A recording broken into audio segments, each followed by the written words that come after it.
अस्सलाम वालेकुम, hello and good evening viewers. मैं हूं आपका अपना होस्ट महबूब शेख। आज की सुनहरी बात के साथ हमारे साथ मौजूद है स्टूडियो में मोहतरम जनाब अजीज़ राकला साहब। अजीज़ साहब, welcome once again. Thank you. नाज़रीन, अजीज़ राकला साहब ने हमें गुज़िश्ता एपिसोड के अंदर बताया था कि वुमेन राइट्स क्या हैं, ख़ास तौर पे लड़कियों के हवाले से कि अगर आपकी एक बेटी या बेटा हो तो आपको चाहिए कि दोनों के इक्वल राइट्स आप उनको दें और उनकी तरबियत भी वैसे करें जैसे आप अपने बेटे की करना चाहते हैं। अगर आप उन्हें यूनिवर्सिटी भिजवाना चाहते हैं तो वही राइट्स आपकी बच्चियों को भी मिलने चाहिए। अगर आप उनको अब्रॉड भिजवाना चाह रहे हैं तो वो तालीम के अखराजात आपको चाहिए कि आप अपनी बच्ची के लिए भी बर्दाश्त करते हुए उसकी भी ख्वाहिश को पूरा करें। ये सुनहरी बात जो है उसमें आप हमें इस हवाले से क्या बताना चाह रहे हैं? देखिए, जो आदमी का इंप्रेशन होता है ना, सिर्फ 2 मिनट रहता है। आप कितने भी अच्छे कपड़े पहन ले, कितने भी अच्छे बाल बना ले, आपकी शक्ल सूरत अच्छी हो, उसके बाद तो फिर आपका अमल ही देखा जाता है। तो अमल ही सबसे ज्यादा जरूरी। बात कर लेना बहुत आसान होता है। अब चूंकि हमारे नाजरीन में से कुछ बच्चे भी होंगे, वो ये सोच रहे होंगे कि लोग पैसे वाले हो जाते हैं तो फिर तो अच्छी अच्छी बातें सारे लोग करने लगते हैं। और मैंने पहले जैसे प्रोग्राम में शुरू में कहा, सच सारी हमारी बुनियाद है। तो जरा सा मैं आपको अपना बैकग्राउंड बता देता हूँ कि मैं किस तरह यहाँ तक पहुंचा हूँ। हमारा हम लोग 6 भाई बहन थे और हमारा बड़ा एक कमरे का मकान होता था, छोटा सा, और एक कमरे में वालदा और वालिद साहब रहते थे।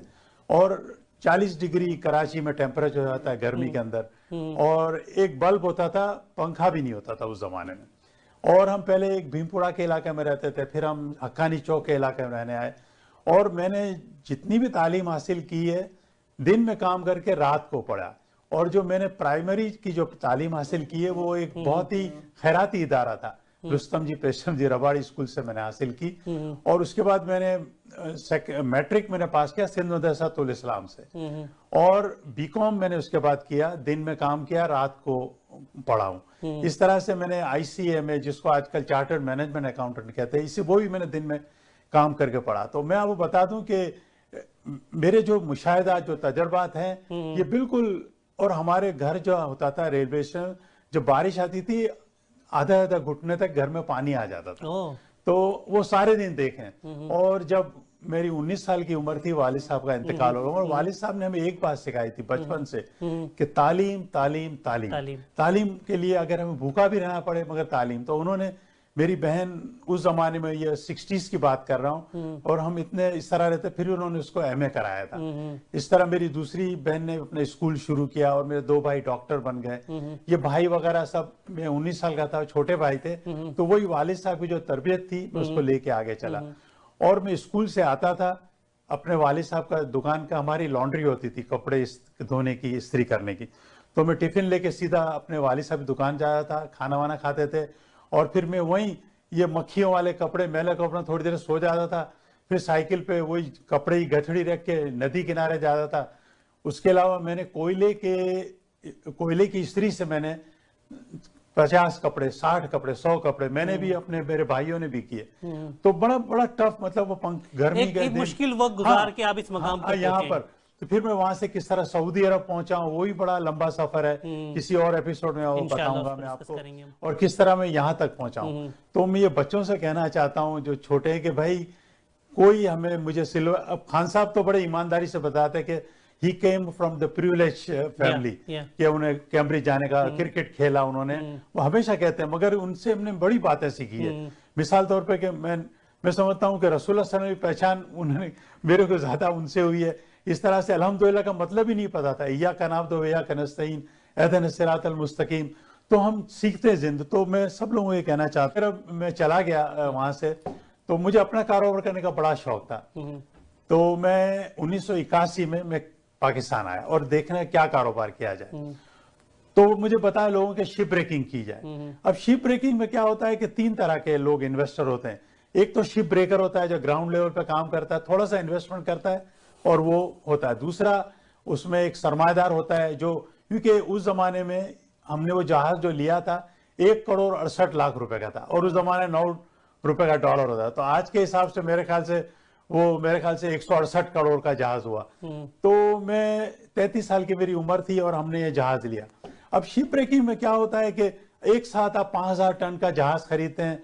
अगर मार्केट ऊपर चली गई तो बहुत ज्यादा मुनाफा होता है, मार्केट नीचे चली गई तो बहुत कम होता है, क्योंकि माल एक साथ आप खरीदते हैं और बेचते हैं, टुकड़े टुकड़े करके बेचते हैं। तो जब मैंने ये शिप बुक होता है एडवांस के अंदर, तो मैंने ये शिप बुक कराया। हम 2 पार्टनर थे, थोड़ा इन्वेस्टमेंट और दूसरे 2 बैंक था, और अब्दुल रजाक तवक्कल और दूसरे साहब लोग थे।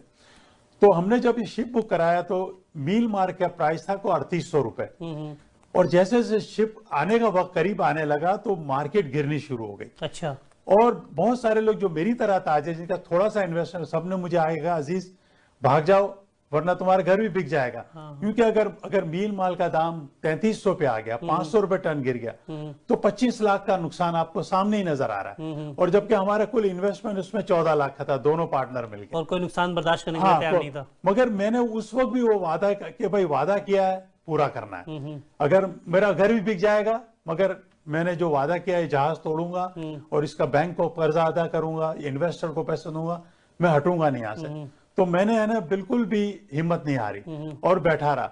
और जिस वक्त जहाज बीच हो रहा था तो बड़े लोगों के चेहरे पे उदासी थी, मेरे पार्टनर के चेहरे पे उदासी थी, हमारा वर्किंग पार्टनर था। लेकिन जैसे ही जहाज बीच हुआ तो सब लोग जहाज पे चढ़ के देखे तो वो ऑयल टैंकर था जो बिक चुका था, मगर जो बेचने वाले ने बेचने से पहले तेल उसमें से नहीं निकाला था। अच्छा। तो जब हमारे लोग ऊपर चढ़े तो 1.5 फुट उसमें तेल भरा हुआ था। Oh my. तो 80 ट्रक तो हमें उसमें से तेल निकला। Wow, that's great. फिर भी मार्केट गिरती चली गई। फिर उसके बाद क्या हुआ कि क्या कहते हैं कि एक वहां सिस्टर शिप उसकी कराची शिपयार्ड में रिपेयरिंग के लिए खड़ी थी। वो आदमी कुछ पुर्जे ढूंढता हुआ है, इटालियन आदमी था। तो उसने बताया कि मेरा जहाज, तो उसको हमने बहुत सारी चीजें स्टील के बदले पुर्जों के हिसाब से बेची।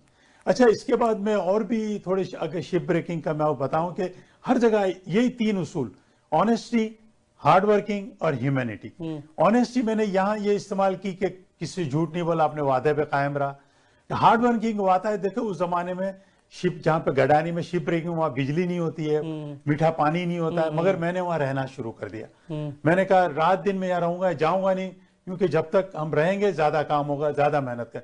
फिर मैंने ह्यूमैनिटी ये रखी कि वहां धक्के के अंदर मैंने मजदूरों के लिए खाने का इंतजाम बिल्कुल, और जो बाहर से भी ताजिर आते थे उनके लिए मैंने कहा कि हर एक के लिए खाने का इंतजाम अच्छा होना चाहिए। तो अब वही 3 उसूल आज के नहीं, जब उस वक्त भी अपना और उस वक्त भी वो कामयाब है। अच्छा, फिर गडानी में क्या होता है कि जब स्टील माल की जो प्लेटें होती है, जो आधा इंच की होती है, पौने इंच की होती है, 1 इंच की होती है, अब जब ये ट्रक पे भरना शुरू होती है तो 2 आदमी हमारे खड़े होते हैं, 3 आदमी परचेजर के खड़े होते हैं।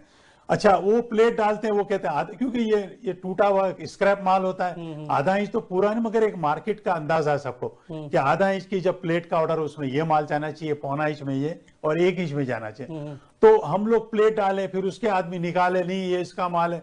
तो फिर मैंने एक बड़े अच्छे ताजिर थे, मैंने उसको फोन किया, मैंने कहा मैं आपको 1-2 गाड़ी भर के भिजवाता हूँ, आधे इंच की गाड़ी, पौने इंच की गाड़ी, 1 इंच की, आप देखना अगर सही हो तो आप मुझे पेमेंट करना, वरना गाड़ी भिजवा देना, वापिस भिजवा देना। तो मैंने ईमानदारी से जो आधा इंच का माल भर के, हमारे लोग सिर्फ वो न, कोई लड़ाई झगड़ा नहीं हो रहा था, जो काम 5 घंटे का था हम 2 घंटे में हमने गाड़ी भरी और भिजवाई। और मैंने इस तरह 3 गाड़ियां उनको, तो उन्होंने कहा अजीज शाम को आके तीनों गाड़ियों में चेक ले लेना।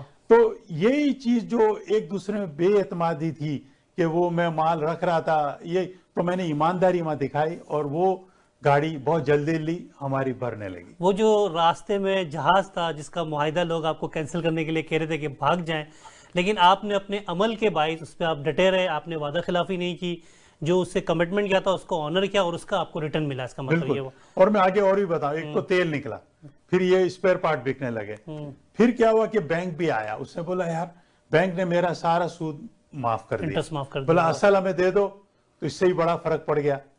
फिर जो इन्वेस्टर थे उनका भी मुनाफा था, उन्होंने कहा अजीज तुम इतनी मेहनत से काम कर रहे हो, हमारा मुनाफा हमें नहीं चाहिए, हमें असल वापस कर दो।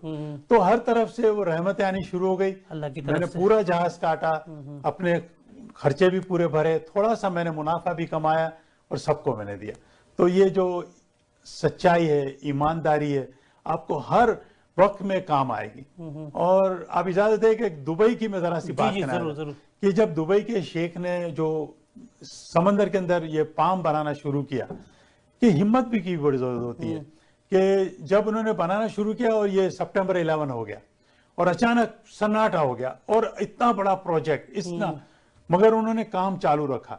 और मैं काफी चीजें मैं इन मुल्कों से भी सीखता हूं कि हिम्मत नहीं हारनी चाहिए आपको, और अगर आप अपने उसूलों पे कायम है, और हमेशा लोग कहते हैं अल्लाह के साथ हो जाओ, अल्लाह अल्लाह जो कहता करा। हमारे मौलाना, मगर भाई अल्लाह मियाँ तो ने बड़े सिंपल आपको उसूल बता दिए। मैंने इंसान को बनाया है सच बोलने के लिए, मैंने इंसान को बनाया है वादा निभाने के लिए, मैंने इंसान को बनाया है मेरे किसी इंसान का नुकसान न पहुंचाए, मैंने इंसान को बनाया है मेरे किसी इंसान की मदद करे वो। तो ये, और इसके लिए मैं सारी नेमतें, और जो मेरी इस बात से हटेगा उस पर परेशानियां हैं। तो जब आप झूठ बोलते हैं और आप वादा खिलाफी करते हैं, आपकी उम्र कम हो जाती है, सही कह रहे हैं। आप स्ट्रेस में आ जाते हैं। तो अबू बिन अदम का एक कोड है, वो मैं आपके साथ शेयर करना चाहूंगा नाज़रीन, के the service of man is the service of God. बिल्कुल, जब आप लोगों की मदद करते हैं तो समझिए एक तरह से खल्के खुदा की मदद करना अल्लाह की मदद करने के बराबर है। और जब आप अल्लाह की राह में खर्च करते हैं तो अल्लाह रब्बुल इज़्ज़त आपको उसका दुगना तिगना और आपके माल में, असबाब में, हर चीज़ में इजाफा करता है। बिल्कुल बिल्कुल। मैं आखिरी एक बात कहना चाहता हूँ, हमारा पर्पस एक ही है कि हमें मुसलमानों को, पाकिस्तानियों को अपलिफ्ट करना है। और इस रमजान के महीने में मैं चाहता हूँ कि ये सच बोलना, वादा पूरा करना, मेहनत से काम करना, अपने से जो कमजोर है उसका ख्याल करना। आप, हम पूरा पाकिस्तान को हम जापान बना देंगे, हमारी पर कैपिटा ऐसे बढ़ेगी जैसे उस दिन मैंने आपको कहा, हर आदमी अगर टाइम से पेमेंट ही कर दे एक दूसरे को तो पूरा माशरा ही मजबूत हो जाता है। No doubt. तो जब पैसा रोलिंग में आएगा, जैसे एक सर्कल बनेगा, उस सर्कल से निकलेगी चीजें, तो जाहिर है माशरा जो है वो खुद ब खुद अगर तरक्की आप करेगा। वक्त से हर एक को पेमेंट करेंगे तो उसमें बरकत ही आएगी। क्योंकि पूरा माशरा इस वक्त पाकिस्तान का है ना, आधा वक्त पैसे कलेक्ट करने में और पैसे मांगने में गुजर जाते हैं। माल सप्लाई करने के बाद लोग इंतजार ही करते रहते हैं पैसे ही। अगर हम हर एक दूसरे को टाइम से पेमेंट ही करने लगे तो पूरे पाकिस्तान की आउटपुट कितनी बढ़ जाएगी। No doubt. बहुत बहुत शुक्रिया वंस अगेन नाज़रीन। अजीज़ राकला साहब ने बहुत ही अच्छी सुनहरी बात आपके सामने पेश की कि इंसान जो है वो सिर्फ अच्छे लफ्ज़ों से ही नहीं बल्कि अपने अमल से भी पहचाना जाता है। जैसा कि इन्होंने बताया कि इन्होंने एक कमिटमेंट की थी, उसको ऑनर किया, अपने अमल के ज़रिए इस बात को साबित किया कि इंसान की तरक्की जो है उसका राज ये भी है कि वो अपने कमिटमेंट पर डटा रहे, अपने कमिटमेंट को ऑनर करे और तरक्की के रास्ते को तय करे। बिल्कुल, बहुत आसान है, सारी दुनिया तरक्की कर रही है। नाज़रीन, अच्छे लोगों की मिसाल उस मोमबत्ती की मानिंद होती है जो ख़ुद तो तकलीफ़ उठाकर दूसरों को रोशनी मुहैया करती है। बहुत ही मुख्तसर वक्त में हम ये कोशिश कर रहे हैं इफ्तार ट्रांसमिशन के दौरान कि इस प्रोग्राम को ट्वाइस अ वीक आपके साथ जो है वो शेयर करें। एवरी वेडनेसडे एंड संडे हम इस प्रोग्राम को आपके लिए नशर करते हैं इफ्तार ट्रांसमिशन में। हम माज़रत चाहते हैं इस वक्त की कमी की बायस जो है हम आपकी बहुत सारी आरा, बहुत सारी तजावीज़ जो आप भेजते हैं वो शामिल नहीं कर पाते हैं, लेकिन इंशाअल्लाह बाद रमज़ान मुबारक इस प्रोग्राम को हम एक नए अंदाज में लेके आएंगे और आपके सामने पेश करने की कोशिश करेंगे। पाकिस्तान में लोग मौजूद हैं, वो +1 करके 6472913707 से हमें व्हाट्सएप पे मैसेजेस भेज सकते हैं। आपका बहुत बहुत शुक्रिया। अल्लाह रब्बुल इज़्ज़त आपको और हम सबको इस रमज़ान मुबारक की बरकतें समेटने वाला और इससे फ़ायदा उठाने वाला बनाए। आमीन सुम्मा आमीन। एक बार फिर अपने होस्ट महबूब अली शेख और अजीज़ राकला साहब को इजाज़त दीजिए। इंशाअल्लाह आइंदे हफ्ते एक बार फिर आपसे मुलाकात होगी आज की सुनहरी बात के साथ। पाकिस्तान कनाडा जिंदाबाद।